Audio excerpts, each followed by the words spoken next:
Okay, well, welcome to the RTP Motorized Scoring Meeting, a meeting of the OHV Advisory Council. This is a virtual meeting, so I think there's a few that are down at the state offices in the Soldier Hollow room. Let's go ahead and introduce all those who are here or somewhere. I'll go ahead and start. My name is Ron Tolman. I am the OHV Advisory Council Chair for this year, and I also represent the full-size four-wheel drive vehicles. Does somebody in the state office have a list of who's here? Maybe you could give us a roll call so that we're not all trying to talk at the same time. Yeah, Caroline, we can go through. you could do that. I'll just go ahead and call. I'll introduce myself first. I'm Caroline Weiler. I'm the RTP administrator. As of this year, you'll have a new administrator as of next year. So we're kind of passing the gauntlet down. Rachel's here and I'm running it. And then Evan Beich of our office will be taking over next year. But I just want to say thank you, everybody, for your help and participation. I'm excited to work with you guys. Okay, maybe we'll go ahead and say Brody. Brody Johnson, ATV representative out of Southern Utah. Chase.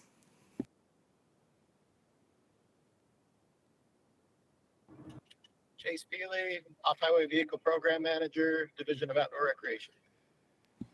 Cheryl. Cheryl Butler, the Forest Service rep. Fred.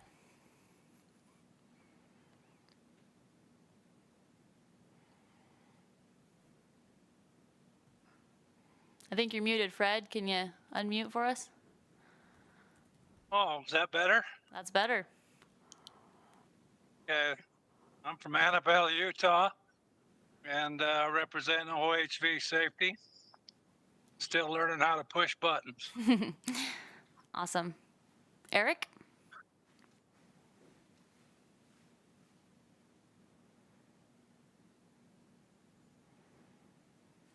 All right, sorry, I was trying to push to talk. I guess it didn't work. So I'm Eric Nelson. I'm the dealership representative. Jason.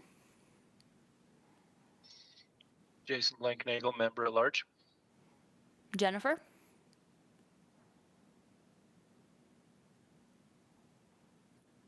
If you're calling Jennifer Jones, I'm with the Bureau of Land Management here in Moab, Utah. Thanks, Jennifer. And then Katie Stevens. Hi, Katie Stevens. I'm also with the Bureau of Land Management in Moab, Utah. Shane. I'm Shane Stroud. I'm with the Attorney General's Office, and I represent the Division of Outdoor Recreation. Tyson. Tyson Todd, the Trust Lands rep. And then we had Chad join us as well. Chad Brackelsberg, representing the Utah Avalanche Center. All right. Then did I miss somebody from Dixie? Is that Brian? Yeah, that's Skyler.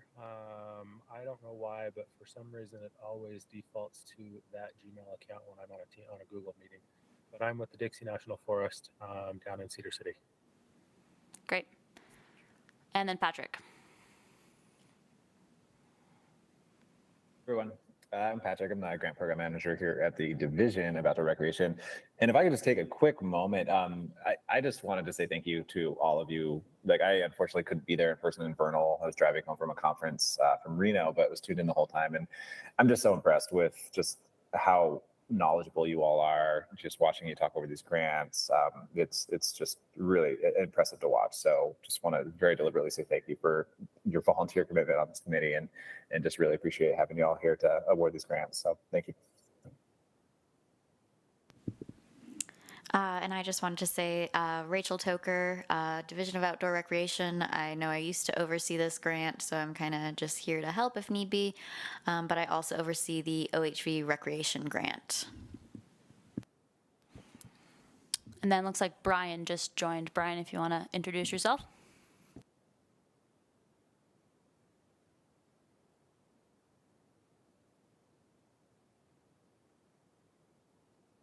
Or Andy.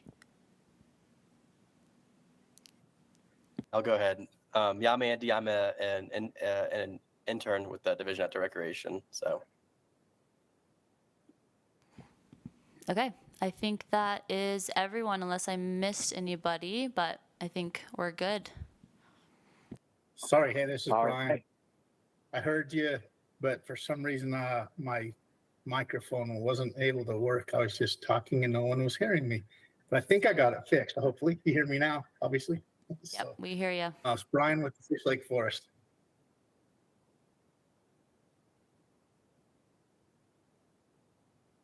Great. Well, thank you all for being with us this evening.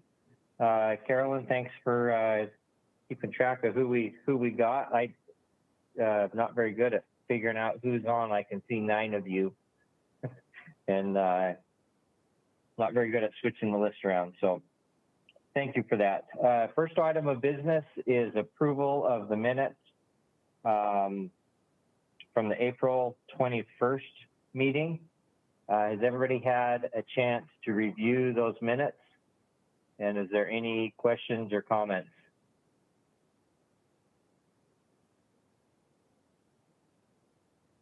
All right.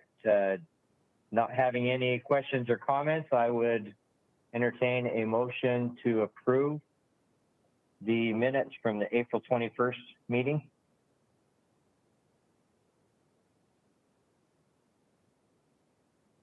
I'll make the motion. Is that Fred? Okay. This is Brody. I second. All right. All those in favor? Carolyn, do we want to do a roll call since we're in different places, maybe, or on these action items? Yeah, Shane, that's usually the protocol, right? We need to do a roll call vote. Unless it's unanimous. If there's any dissent, you need to take it by roll call, but with the minutes, since they're probably going to be unanimous, what you could do is ask for the vote, and if there are any dissenters, you could then do the roll call. All right, we'll see if there's any dissent. All those in favor? Aye. Aye. Aye. Aye. Aye.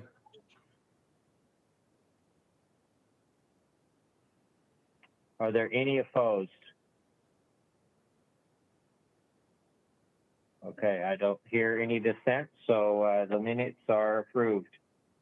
Next item of business, I'm going to turn the time over to Shane for some open public meetings training, help keep us in line, make sure we're not getting the state in trouble.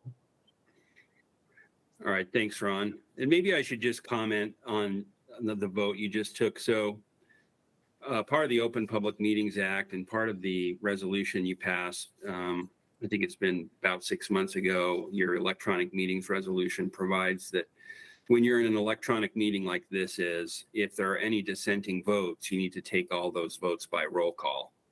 And I know that you guys in these types of electronic meetings, and especially tonight, are going to probably be considering various grants, and you're probably going to have multiple action items. And that doing every vote by roll call can kind of slow that process down. So in that case, what you could do is you could ask for a vote, Ron, after the motion is made and seconded. And then if everyone's unanimous on that vote, you can note that it was a unanimous vote. If there are dissenters at that point, you could circle back and take the vote by roll call to get the dissent on the record. That might speed things up for you in these electronic meetings, and that would be perfectly acceptable under the Open Public Meetings Act. So if that's something you wanted to do, that would be fine. You can also take every vote by roll call if you want to. That's an option as well, but it could take a little bit more time. So right. With that, I'm going to share my screen with you. Hopefully I can do this. I'm here to give you your Open Public Meetings Act training today, and I'm going to try and move through it as quickly as I can because I know you guys have more important stuff to think about during today's meeting, but this is required under the law.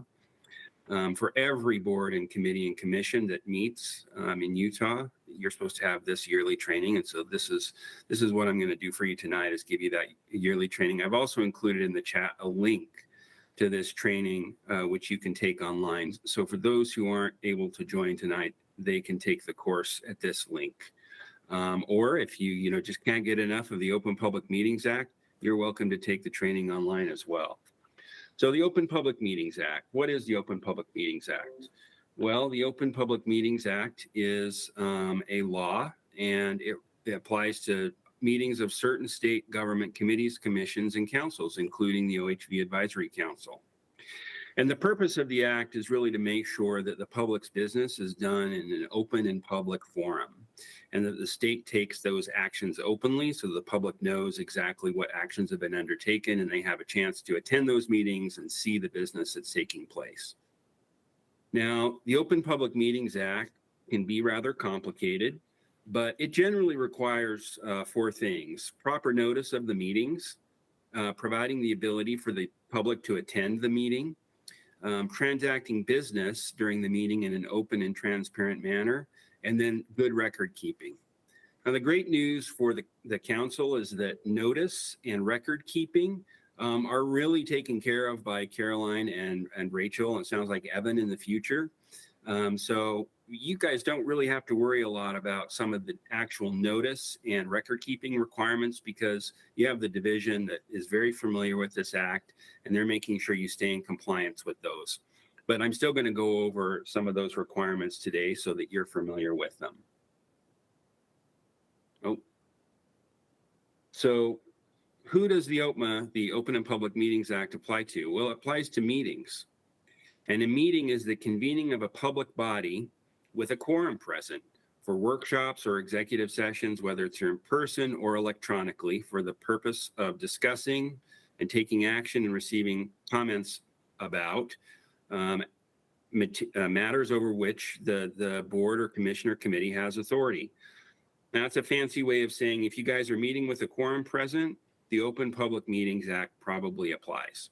But there are a couple exceptions. So if you have a social meeting, like a dinner, it does not apply to that social meeting. With that said, if you do have a social meeting, like a dinner, you should avoid discussing things that could be perceived as an official order of business and taking action on those items. In other words, try to keep your social meetings social and save action items for later.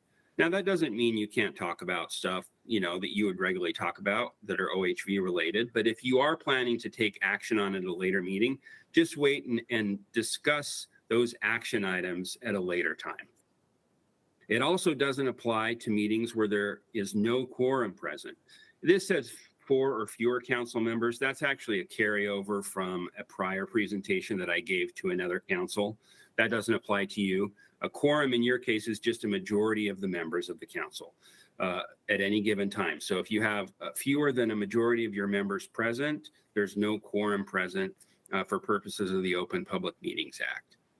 And in general, it doesn't apply where you're not expending public funds or you only take administrative action on something. And that would be like you decide where you're going to meet or where you're going to go to dinner or something like that. It's not an official action of the council, and you're not expending public funds. So in other words, not taking action on grants.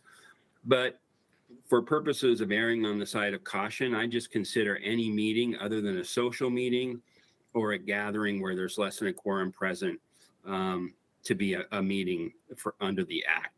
It also doesn't apply for chance meetings. So if you happen to run into each other in a grocery store, at a restaurant or something like that, or out on the trail, it doesn't count. That's not a meeting under the Open Public Meetings Act. So when and where does the Open Public Meetings Act apply? Well, it applies to all open meetings, which the Open Public Meetings Act defines as the convening of a public body like workshops and executive sessions where a quorum's present unless the meeting's closed. You're probably never going to meet in a closed session, but as soon as I say never, maybe one day you'll have the opportunity to meet in a closed session, but generally your meetings are going to be open. The only time you're ever going to have a closed meeting is if you're going to discuss certain things that allow for a closed meeting, and those are very limited. So for example, if you're discussing pending litigation, or you're discussing the value of real property that's up for sale, or you're discussing the health and competence of somebody on the council.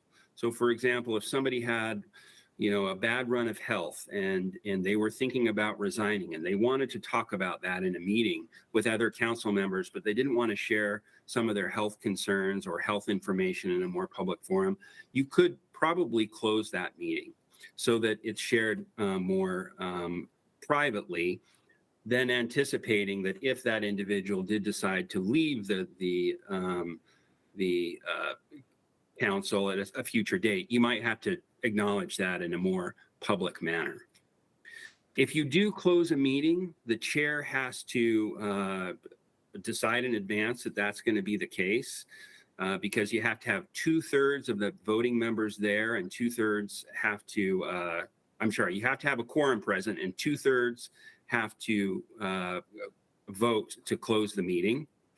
And the meeting can only be closed for the specified purpose, like I just said.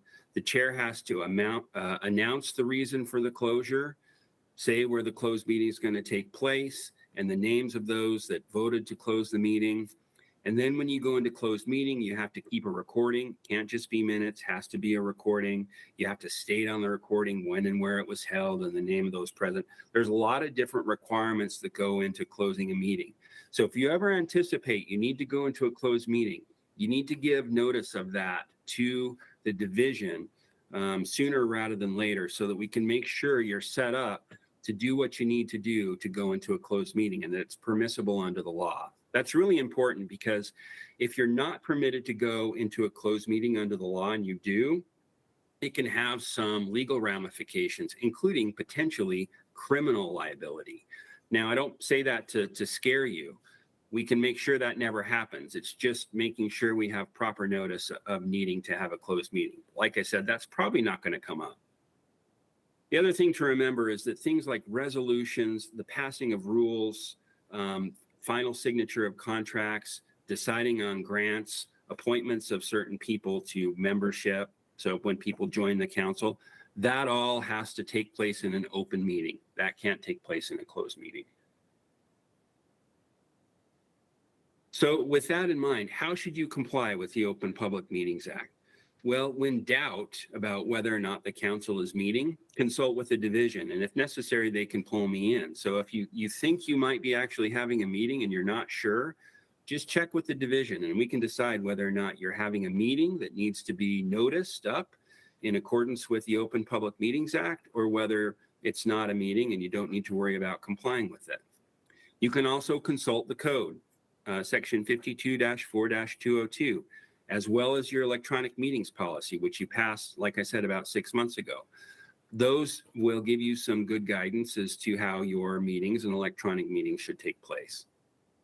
Like I said, if the council anticipates a meeting is going to be closed, make sure you identify that potential closure well in advance so we can plan with the division to make sure you're set up for that closure.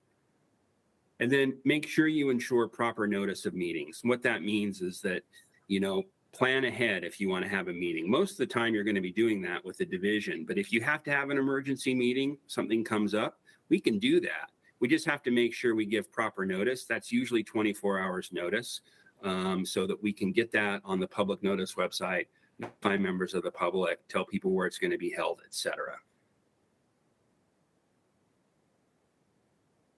How should you comply continued? Make sure you include all items of business and all action items on the agenda. So if you need to take action on an item, that means you need to take a vote on something. It has to be included on the agenda. If it is not included on the agenda, you cannot vote on it during a meeting, period. That's the Open and Public Meetings 101. So what does that mean? Well, if you forget to agenda something and you get into the meeting and you realize you forgot to agenda it, you can talk about it, but you can't take any action on it. You'd have to wait and schedule it for your next meeting. So it's very important to make sure you have action items on the agenda. Make sure you keep an audio or audio and video recording of each meeting, both open and closed, and minutes of open meetings. Now, again, those are things that fortunately Paul with the department does a great job at, and Caroline and Rachel and Evan do a great job at helping us keep our minutes and making sure we have good records. So it's not something you're going to have to worry about all that much, but it is something to be aware of. Those are requirements under the law. You have to keep written minutes of open meetings and vote to approve those minutes at the next meeting, which you just did today. You don't have any problems doing that. Again, the division helps you with that. And then make sure you keep copies of all material introduced during the open meetings. Those should probably be posted as part of the meeting's record. And you can just give those to Caroline or to Rachel or to whoever's there with the division. We can make sure those get posted as part of the meeting record. Okay, like I said, I promised this would be short and sweet. So some final thoughts on Open Public Meetings Act, then I'll take any questions you might have. The biggest way to run afoul of Open Public Meetings Act is by taking action outside a duly called meeting or by closing a meeting that should be open. So to avoid those pitfalls, only take action during notice council meetings when it's been agended, and make sure to discuss the need to take closed meetings well in advance. Like we discussed a little bit earlier, take votes by roll call whenever holding an electronic meeting. It makes recording the votes easier. Now, with that said, we just talked about maybe, the fact that it could be slowing down some of your meetings. So another way to do that would be to take a vote. If it's unanimous, make a statement on the record the vote was unanimous. If it's not unanimous, then go back and take that vote by roll call so that you get those dissenting votes on the record. That's full compliance with the Open Public Meetings Act, and it helps move the meeting along. Don't conduct council business, social gatherings or site visits. Keep those social and focused on learning. Doesn't mean you can't talk about OHV related things. Doesn't mean you can't talk about the grant proposal that you're considering at the site visit. Just make sure that you need to wait until you convene at the next council meeting to discuss and vote on the potential action items with regard to grants, other decisions the council needs to make, so that they're fully fleshed out and developed during that public meeting. And then note that allowing public attendance at a meeting is important, but that doesn't mean that you have to allow for disruption. So if somebody is disrupting the meeting such that you can't conduct the meeting or the business of the council and they're being seriously disruptive, you can have them removed from the public meeting. Usually doesn't come up, but it's something to keep in mind. You don't have to tolerate very disruptive behavior. That doesn't mean you can silence dissenting comments. Sometimes you might have members of the public or members of the OHV community who have opinions that they want to express, and they're critical of the council's work or the division's work. They can absolutely express those opinions during the council meeting. They just can't be disruptive such that the business of the council is somehow averted by that type of commenting. All right, that's what I have for you tonight. So any questions about the Open and Public Meetings Act that I can answer before I let you get down to the real business you have before you tonight?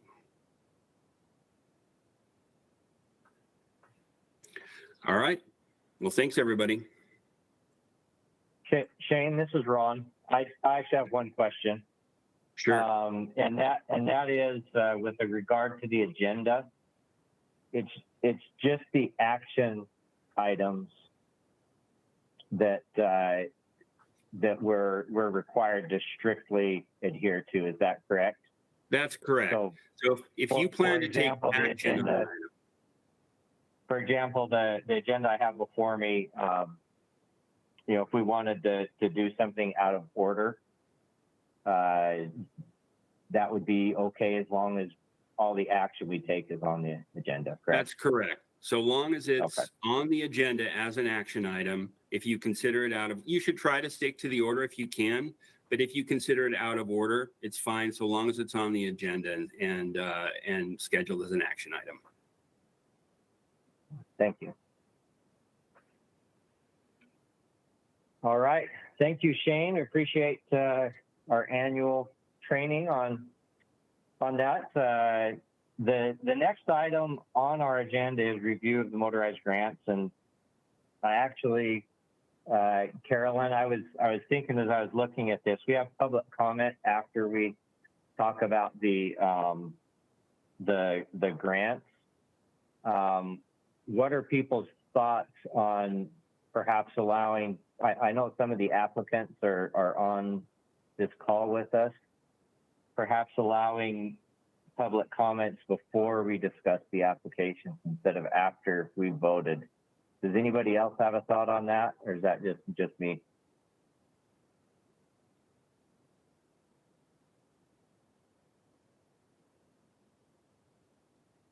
Seems like a good way to do it. Yeah. Is it okay if we do that, Carolyn? We'll do public comments first, just in case they have something to say about. Yeah, yeah, Sorry, of I course. didn't catch that when I reviewed it earlier. No, that's a good point. Yeah, I've And, invited but I've invited all 4 of our applicants. Just let them know about our meeting. So I think we have a few of them on. So I think that's a great idea. Okay, well let's go ahead then, and we'll take any public comments next. Are there any members of the public in attendance at the meeting that would like to make a comment?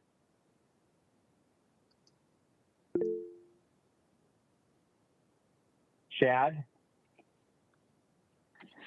Thank you. I just appreciate the support that the grant committee has given the Utah Avalanche Center over all these years. And we again applied for a grant this year and focused on technology and what we need to help get our trail conditions reports out to the general public. We are looking at needing to meet people where they are with their use of technology. In the past, we've relied heavily on people coming to us, and now we're looking at the ability to push this information to users. So part of our grant is for SMS notifications, where people could get real-time notifications, whether that's on their drive to a trailhead or in areas that they recreate that they do have cell phone service at that time. And the other component of that, especially in our rural areas like in the Skyline, people are less likely to submit information that they see, whether that is of conditions out in the backcountry, whether that is an avalanche that they triggered, sometimes even an accident that they're in. Our forecasters in these regions spend a significant amount of time making phone calls every night to people they know to try to gather information. The system will allow the general public to text information into our forecast staff to make it a better exchange of information and allowing us to improve forecasting accuracies in an effort to give people better tools to make good decisions when they're in the backcountry, with the ultimate goal of saving lives of the backcountry. We had 3 avalanche fatalities this year, one of a motorized user, another one of a roof avalanche up in Brighton, and then the other was a skier. And so overall, our goal through our grant request is to help reduce fatalities and prevent accidents and fatalities in future years. So I appreciate the grant committee's allowing us to submit again this year and for looking at our grant and considering it. Thank you. Thank you, Chad. Any other members of the public that would like to make comments? So this is Skyler from the Dixie National Forest, and I just wanted to express thanks for being able to be part of this meeting and be able to participate. The project that I am, for the grant that I have put in for, it's a small part of an almost $1 million project. The total dollar cost is $998,000. And this is the small final part that we're trying to put together to be able to finish and or complete the paving of some parking lots, some parking areas to reduce congestion on our highways that are in our forest. And so I just wanted to express the thanks and the being able to participate in this meeting and at least listen and learn. Okay. Thank you, Skyler. Are there any other public comments? Anybody else with us that wishes to make a comment?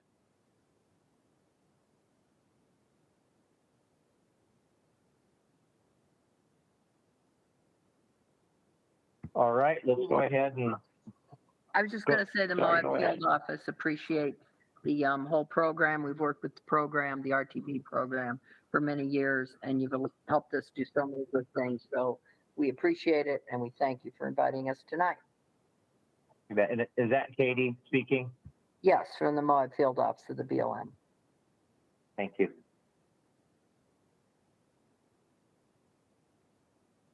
Any other comments?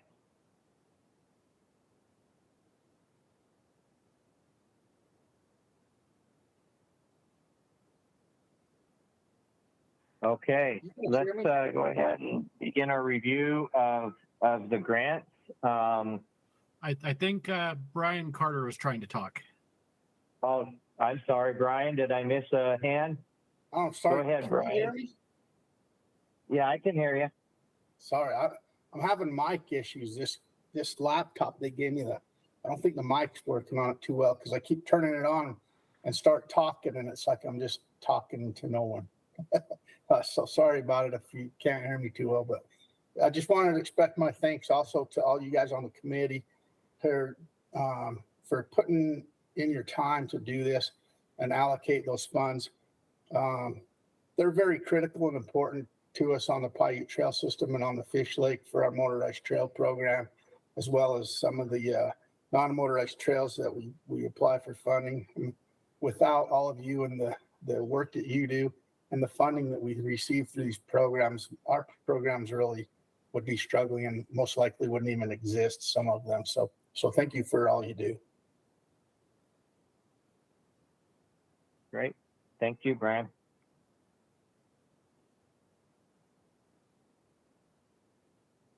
All right, any other comments?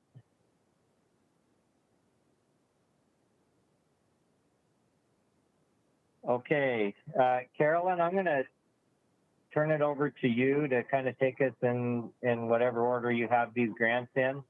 Any documents you wanted to share, and then we'll go ahead and discuss them. I don't know if you have a spreadsheet you wanted to pull up or what, but I'll turn the time over to you and we'll start going through them. Okay, sounds good. I can just pull up and share my screen real quick.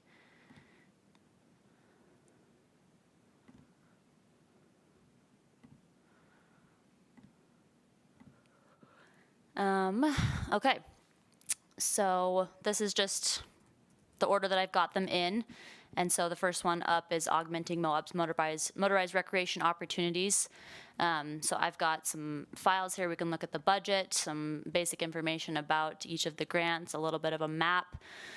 I mean, all of you guys had a chance to review here, so I know that there's not a specific point person that I've assigned to these, and appreciate any sort of conversation that you want to have. I'm happy to just facilitate and bring up documents that you'd like to see from them, and if you have any questions, happy to answer them, but I'll leave it up to you guys to have a discussion about these grants if you want to start with this one from Moab. Has everybody should have had a chance to review the application? Are there any comments or thoughts on this?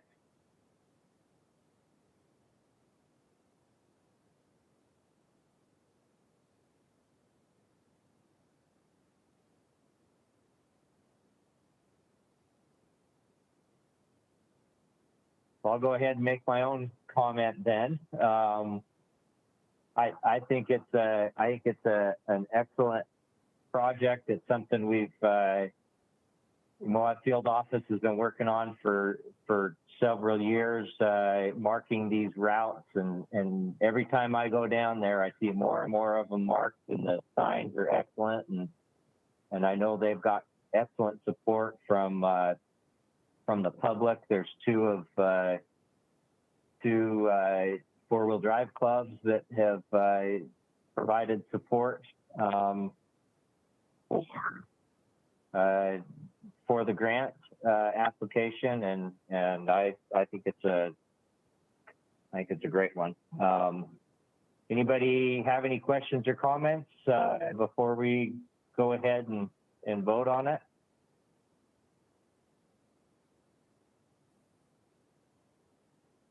The only thing I was noticing that kiosks and that the cost of the kiosks and having somebody design them. And I'm just wondering if they're not using the same kiosks on all the location, or they come up with all new ones. And then does this include OHV as far as side by sides and everything else? This is Jennifer. I do know that.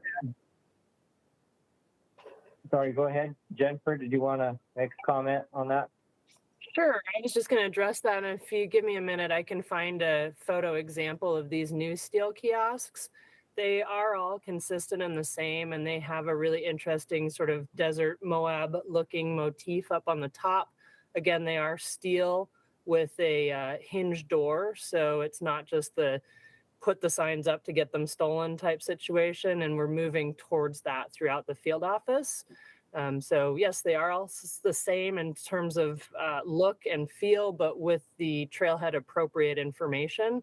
And the goal here would be to update the high visitation OHV areas with the maps and the responsible recreation information. But give me a moment and I'll find a picture and drop it in the chat. And Fred, honestly, for materials and supplies for that kind of kiosk, $2,000 per kiosk is actually a really good cost estimate. So. Yes, and all these, Fred, are, this is Katie from Moab, these are all at Motorized Trailheads. Some of them have something there now, some don't have anything. But as Jennifer said, we want to get them spruced up, really nicely done. And yes, it's amazing what things cost, isn't it? But we want to make them out of steel going forward, not wood, because the wood just rots out. So we're trying to build them to last. And I can't really see the list of kiosks right now, but some of those trailhead parking areas don't have anything at all. Some have wood, and the wood ones we want to update to steel, and we want to make the ones that don't have information have information, because of course that's what you want when people park or stop. You want to impart to them safety, good behavior, where they want to go, a map that they can take a photo of. And where we have kiosks, I think we have better compliance, and I think people have a better time because they know what they're doing and where they're going.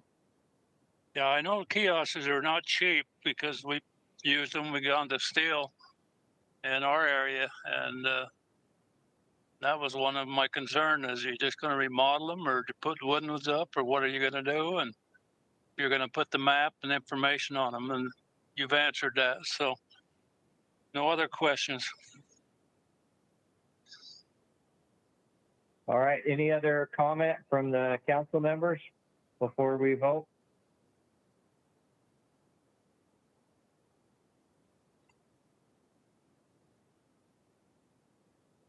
All right, so let's go ahead and vote on it. We'll just do a straight up or down. If there's any dissent, then we'll do a roll call. We'll try that out. I think that's a good idea. All those in favor of, let's see, trying to think, is this an action item? Or are we just putting on there that we approve it and then we'll take a second action to recommend funding? Yeah, I think. Rachel, do you have a thought on that? Or Carolyn? Yeah, I think you guys are the advisory council, and then this will be passed on to the, Federal Highways and UDOT for approval. So I think right now you're recommending the grants that you approve, and so you could go ahead and just recommend the one and then do kind of a mass recommendation at the end of all of the ones that you approve of, or just doing them one by one. As we vote on these, this is not an action that requires a second, and for a motion and a second, we'll do that separately at the end. That, like we've done before, we just won't take a roll call. Yes, I believe so. A little bit. different than how we've done it. Is everybody in favor of funding this application? Yeah. Yes. Yes. Yeah. Yes. Is there any nay votes on funding this application?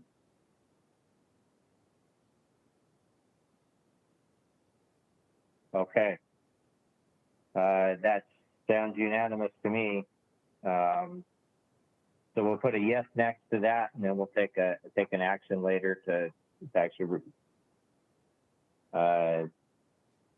recommend the funding. All right, next up, Carolyn.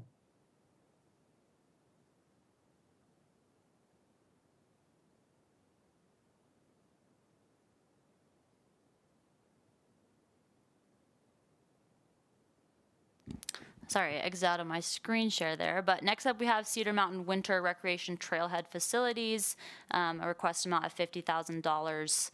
And we've got Skyler on here to answer any questions about this one. I'll pull up some information about this one as well.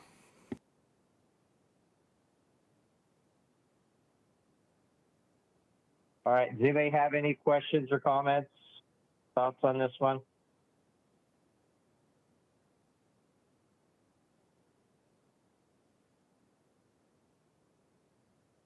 My question is, if they're up and doing a parking lot, this is Fred, doing a parking lot and everything else for snowmobile, is it going to be able to be tied into OHV use for the side-by-sides and everything?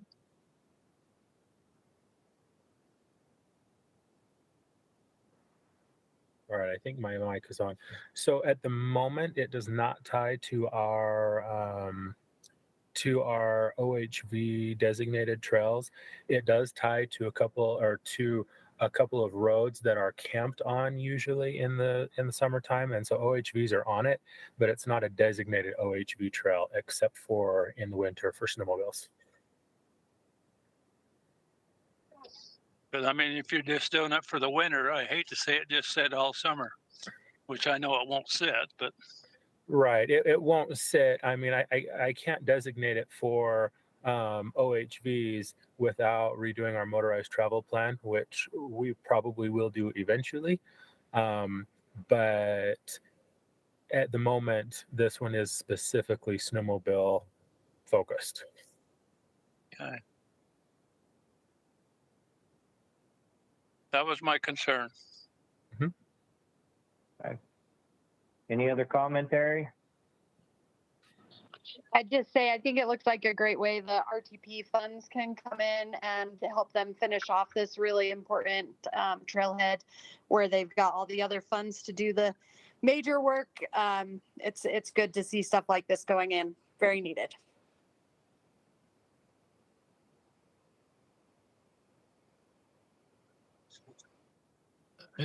Your name is Skyler, right?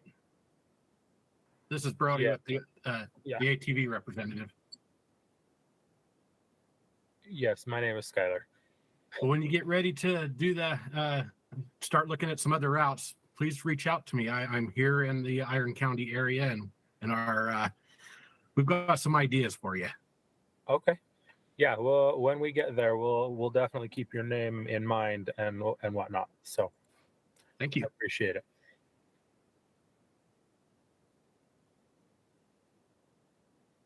Okay, any more discussion? All right, let's go ahead and rate this one. All those in favor of recommending funding for the Cedar Mountain Winter Recreation Trailhead, say aye. Aye. Aye. Aye. Aye. Aye.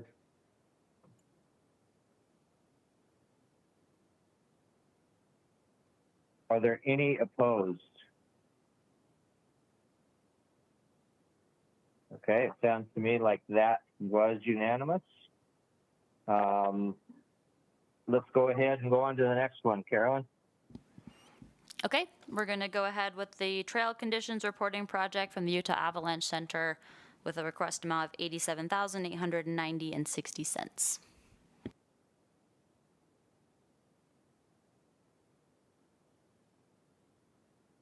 Any of the advisory council have questions or comments on this one?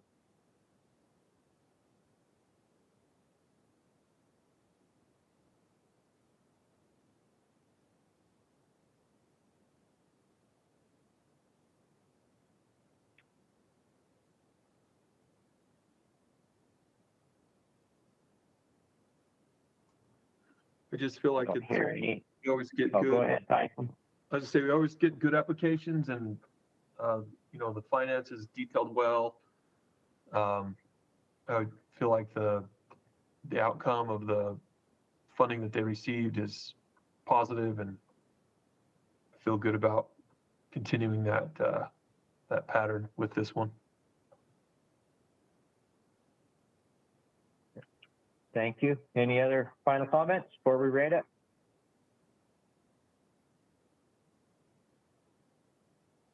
All right, let's go ahead and rate this one. All those in favor of recommending funding on the trail conditions reporting project, say aye. Aye. Aye. Aye. Aye. Aye. Aye. And any opposed? Sounds to me like that was unanimous. Let's go ahead and move on to the last one. Okay, the Fishlake Motorized Trail Maintenance, Fishlake National Forest for a request amount of $143,100. And then Bryan Carter's on here from there.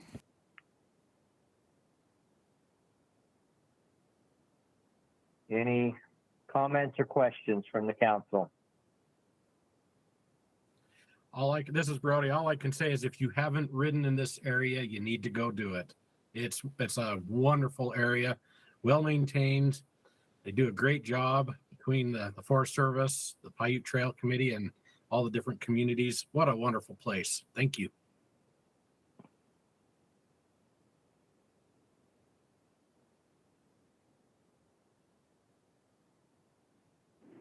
I just added, so it looks like another great project from an area that we know puts these funds to really good use, and love to see the great work continuing.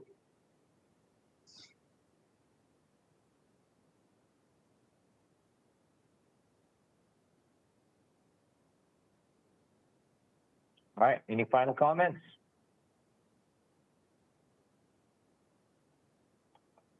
Go ahead and rate this one. All those in favor of recommending funding on the Fishlake Motorized Trail Maintenance 2024 application, please say aye.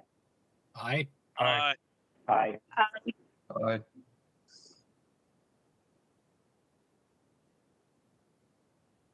Are there any opposed? Okay, it sounds like that also was unanimous. That is all of the applications we have for this meeting. So the official action item then, it sounds like we've kind of unanimously agreed to recommend funding, but we need to take an official action. I would entertain a motion to fund all of the grants.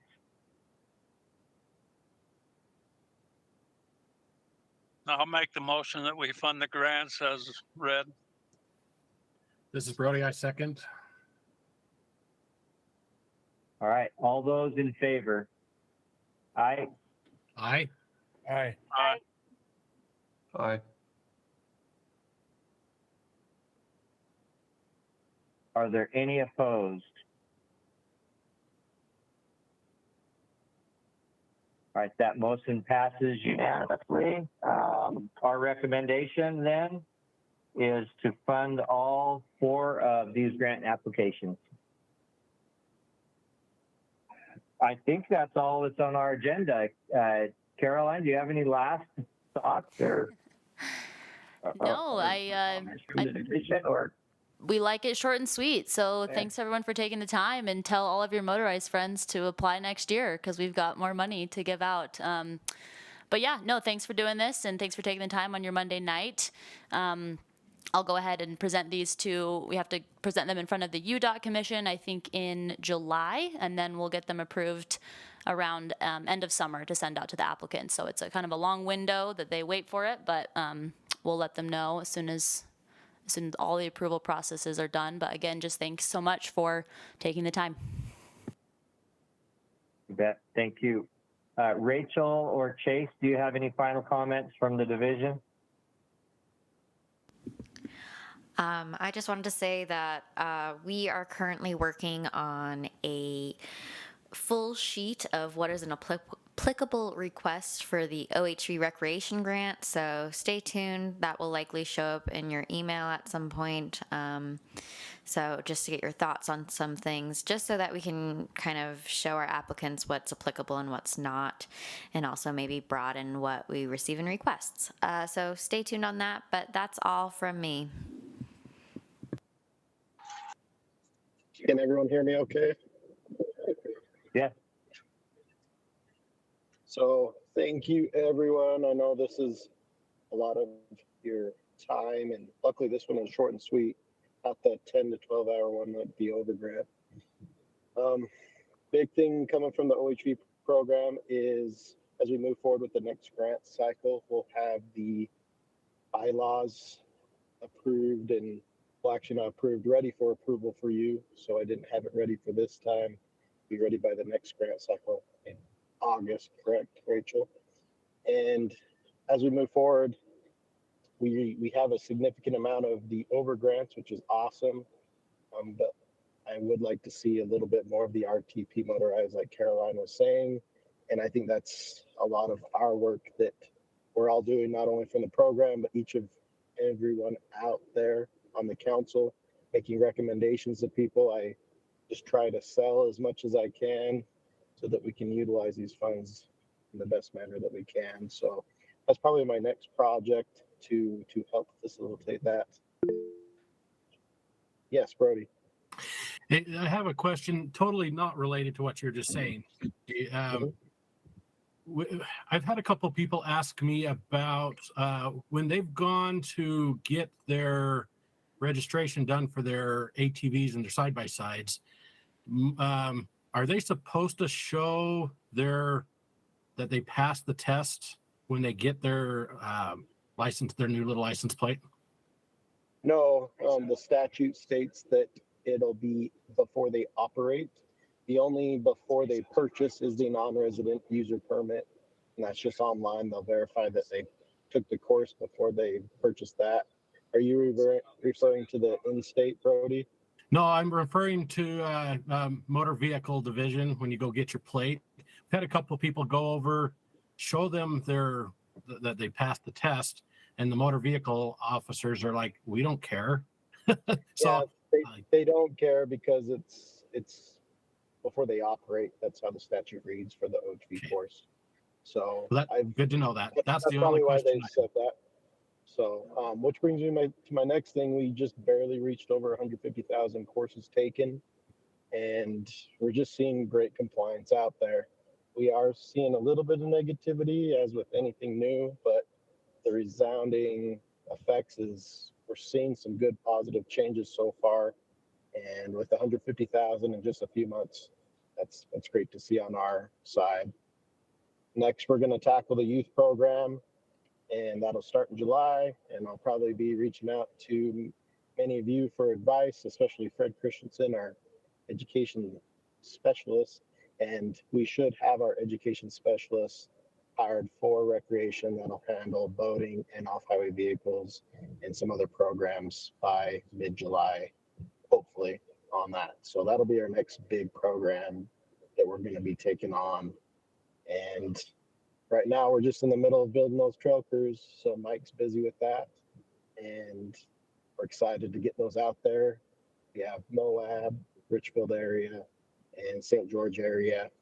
Some verbal agreements already out there. We'll have more solidified agreements to help out our OHV trail systems with our line managers. So that's pretty much all I have right now. And yeah, we'll just keep plugging away one day at a time. Great. Thank you, Chase. Appreciate your work.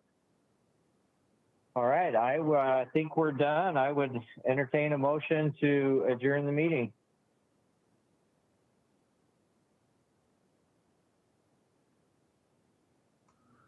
I guess I'll make the motion to adjourn the meeting.